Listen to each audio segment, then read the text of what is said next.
Hello everyone, in this video we are going to looking at the chapter An Introduction to Short Fiction of Block 3 of the paper Introduction to Literary Genres to Prose and Fiction of Srinarayana Guru Open University. So let's begin. Short story, the genre and its characteristics. Short story. Short fiction or is a brief fictional prose narrative that can be read at a single stretch. It may range from 500 to 2000 words, which may then called a short story, or it may stretch from 12,000 to 15,000 words to be considered a novella or a long short story. The Unicorn in the Garden by James Thurber, which belongs to the first type. It can be called a micro story or a short story, which is slightly longer than an anecdote. The story Parson's Pleasure by Roald Dahl, which runs into 20 pages, may be considered a rather long short story. Short fiction and long fiction. Similarities and differences. Both short fiction and long fiction are prose narratives. A short story differs from a novel in its magnitude and scope. Its length limits and determines the effect or impact of the story. It also influences the selection and expansion of the elements to achieve those effects. Short fiction is woven around a single detached event, character, or location. A novel or long fiction, on the other hand, is large and epic in scope. It may range and digress. There may be a world of characters and several subplots. It is an enterprise that involves laborious work. However, short fiction relies on the totality of impressions. There is sustained concentration on the part of the writer and reader alike. A novel may introduce elements that may not seem strictly relevant to the story. All the same, short fiction cannot deviate and bring in aspects out of context. Short fiction has a limited number of characters. It does not give in a leisurely analysis or sustained development of character. Characters are disclosed in action and not in description or comment. As a novelist does, a short story writer can develop a layered and well-defined social milieu. In other words, short fiction is marked by purposeful craftsmanship. Artistic choices have to be made. Decisions regarding the length, treatment, aim, and scope of the story has to be made. Short fiction aims for richness and brevity. The narrative is scanty. It makes its craft highly visible. Like novels, short stories may be comic, tragic, romantic, satiric, etc. It may be written in the modes of fantasy, realism, and such. It may be presented from different point of view. Short fiction differs from anecdotes too. An anecdote is a simple or sketchy narration of a single incident, while a short story displays careful and deliberate artistry. It organizes the action, thought, and dialogue of characters into the artful pattern of a plot. This is directed at creating a particular effect on the reader. Short stories like The Unicorn in the Garden are slightly refined anecdotes. Middle-length works called novellas or novelettes generally fall under the category of short fiction. They allow greater space for character development and the creation of layered environments. Despite all the differences, the basic elements of short fiction are same as those of novel. Elements of short fiction. The main elements of short fiction are plot, character, and setting. They reveal where the story occurs, what happens, and how it happens, and to whom. The secondary elements include point of view, style, and theme. Structure. Plot. A plot is a literary device that determines how a story is organized. It presents the sequence of events in a manner in which it catches the interest of the readers and leads them through a story. Plot beginnings. The plot of a story can begin in three different ways. Ab ovo, a Latin phrase that means from the beginning of things. It literally means from the egg. The story starts by describing the place and the character. It goes on to describe what happens next. Once upon a time is a famous ab ovo beginning used in storytelling. In media res, it means in the middle of things. The story begins at a dramatic moment or when events are actually happening. It then uses a flashback to describe what happened earlier. For instance, the story starts with a quarrel and then goes on to describe how things led to that quarrel and then the rest of the story. In Ultima's res, it means from the end. The tale starts at the outcome and narrates events in the reverse order. The reader is shown how something happened rather than what happened.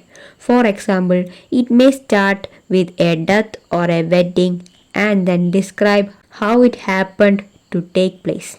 A plot may be written in two different ways. The writer can assemble the key events and arrange them in a manner that creates curiosity in the reader. Stories with such plots are called stories of incident. Here, the focus of interest is primarily on the cause and outcome of the events. Detective novels fall mainly into this category. However, if the writer decides to dwell upon the characters and their nature and how this affects the events of their lives, then these are stories of character. Here, the focus is on the state of mind, motivation, and psychological and moral qualities of the protagonist. Stories of Anton Chekhov, Ernest Hemingway, and others fall into this category. The plot can be ordered into two different ways, either chronologically or anachronologically. The chronological storytelling keeps to the way the story unfolds in time. It is a linear way of narrating.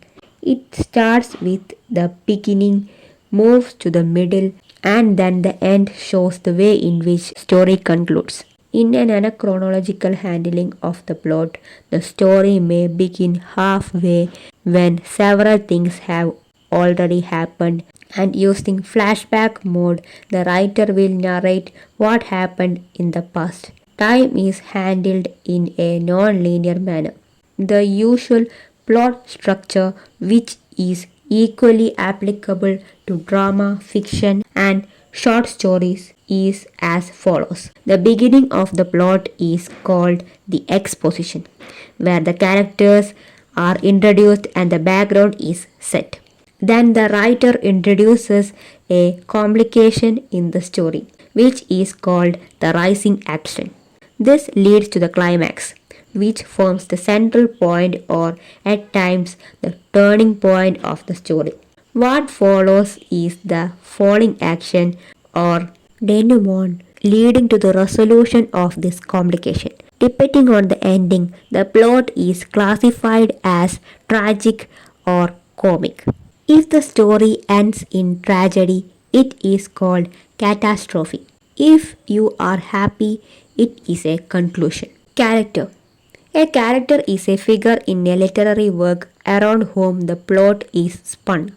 The plot revolves around these characters, their experiences, their adventures, and their encounters. In short, what happens to them. Characters may be humans or non humans. Animals or other beings may take part in the action of the story.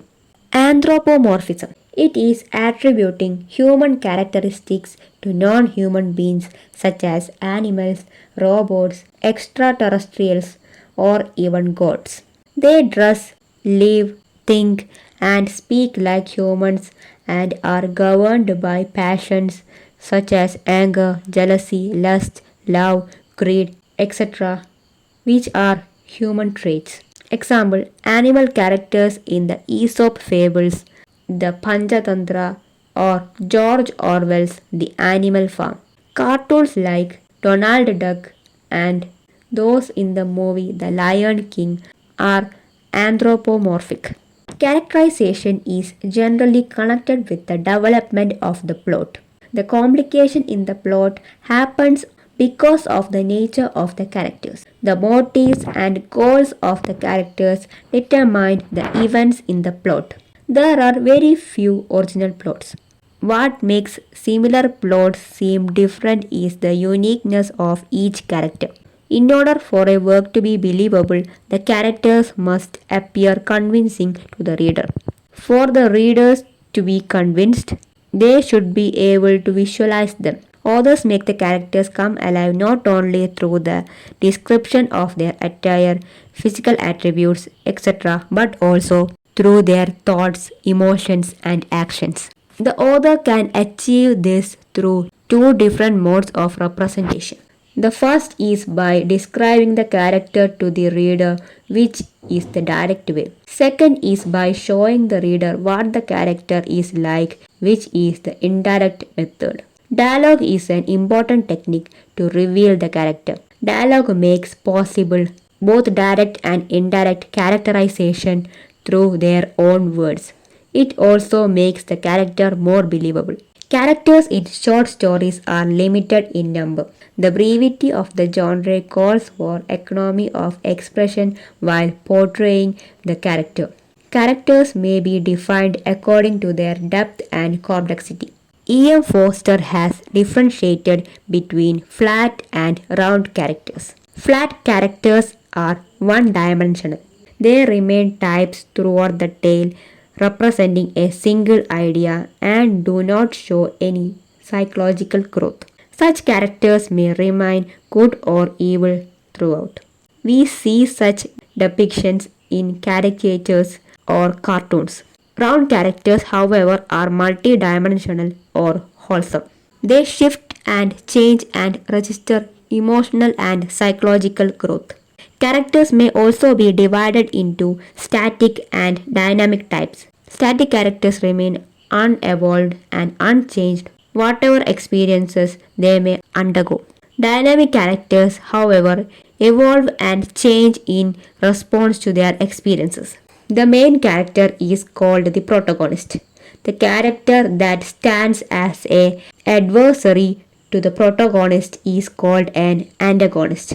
Minor characters occupying a subsidiary position are called tertiary characters. Then there are stock characters that appear in many stories. They stand for a certain type. The character which stands in contrast to the main character in personality traits is called a foil. To illustrate, if the main character is simple and naive, the foil may be worldly wise. Setting and time. Setting includes place, historical time, cultural context, and social media in which the story takes place. These play a crucial role in building up the story and creating its unique atmosphere. Setting is often identified as a milieu which includes the physical and political setting.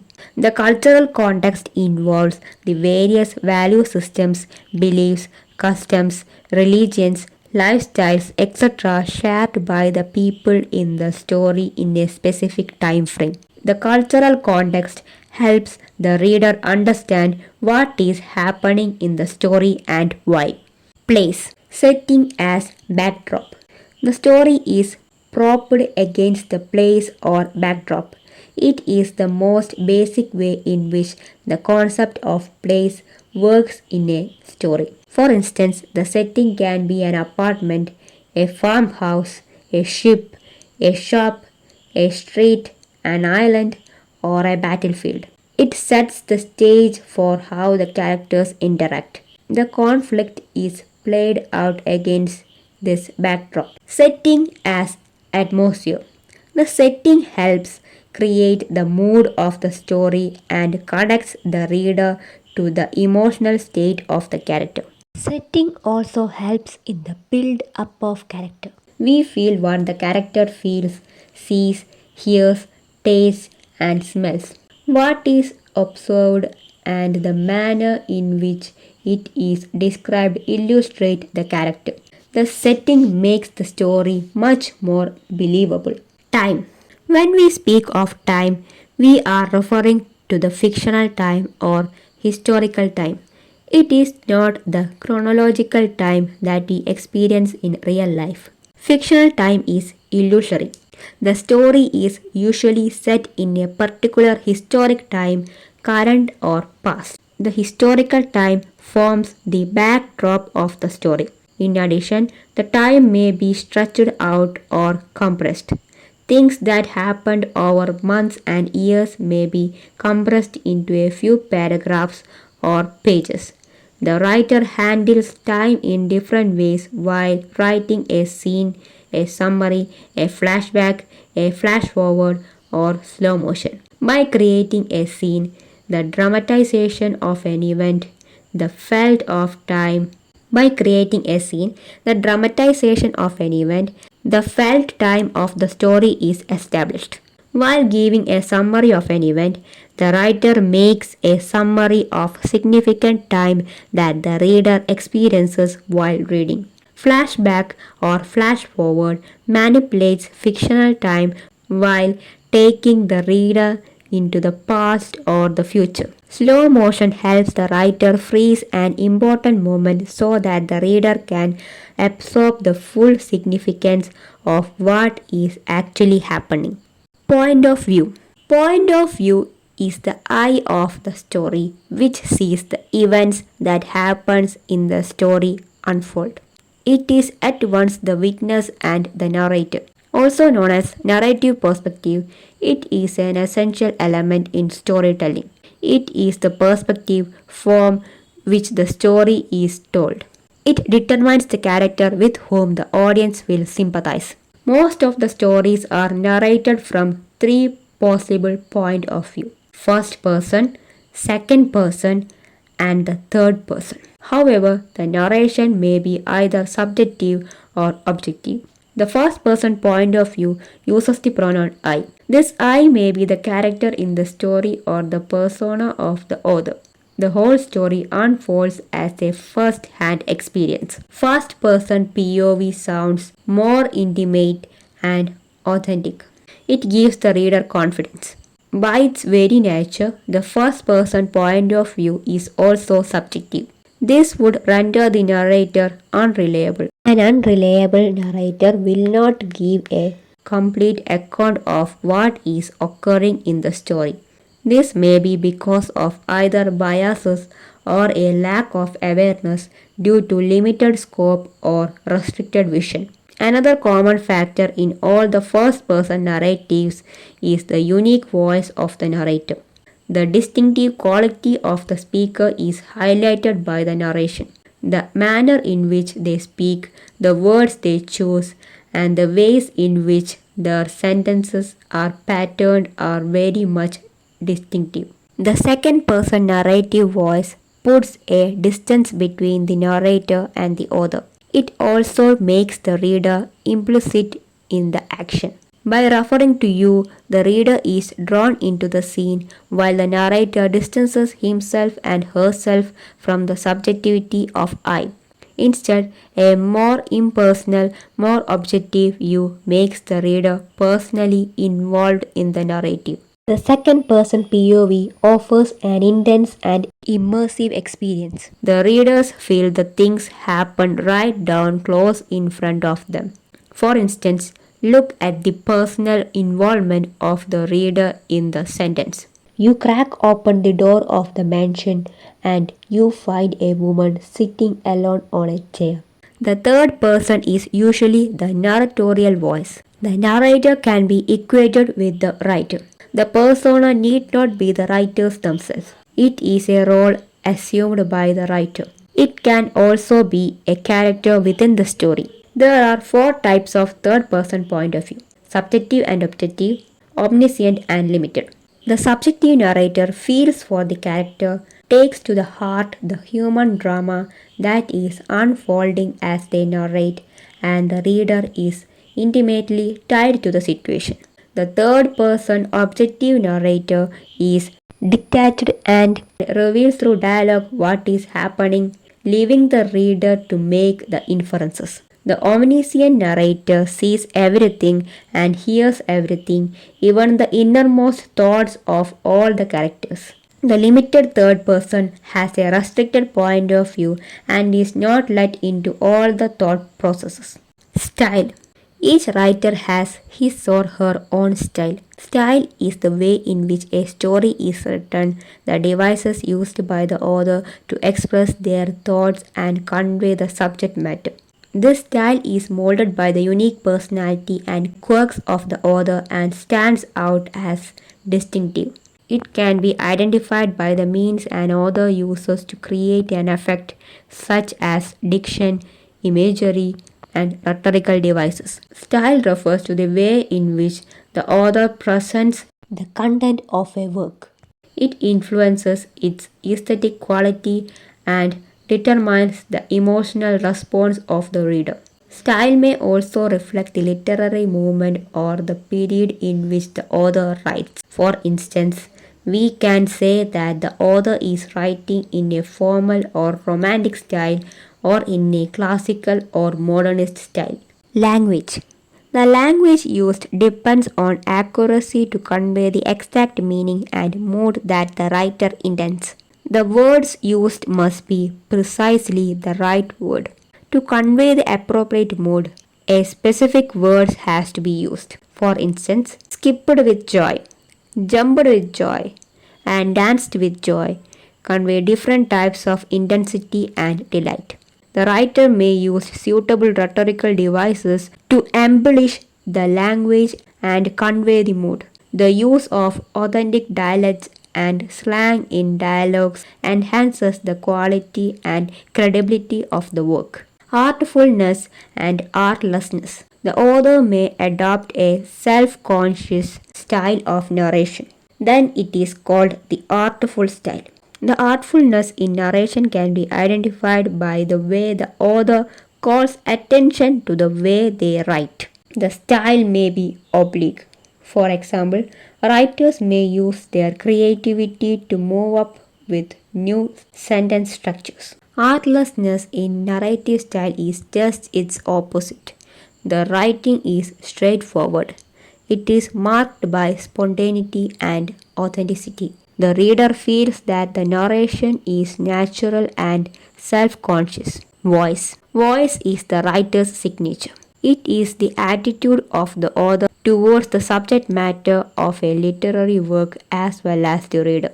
It would include manner, mood, and outlook in the work. The narrative voice is the author's distinctive use of language. This includes the tone, diction, and word choice. The author's voice may appear serious, sad, angry, mocking, commenting, friendly, detached, apologetic, intimate, pompous, playful, etc. Some critics equate tone with voice, but voice refers to the authorial presence in the whole of the literary work and encompasses not only tone but also character, plot, theme, and imagery. Tone goes into building the mood and atmosphere of the story. Theme. The theme is the central message that the story conveys. It is the general concept or the doctrine appears in the literary work. This statement can be moral or immoral. It can be stated directly or indirectly. For instance, in the story Gift of the Magi, the central themes are love and sacrifice. Irony. Stories may employ irony. It is a contradiction between appearance or expectation and reality. Irony shows the contrast between the expectations of the reader or the characters and the actual outcome. Roald Dahl employs huge irony in Parsons' Pleasure. Irony is of two types, verbal and situational. Ending. Stories can be closed ended or open ended.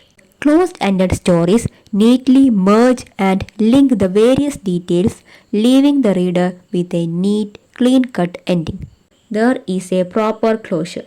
It leaves the reader satisfied. Stories that end with the statement and then they lived happily ever after are considered closed ended. However, open ended stories usually leave things unsaid and dangling.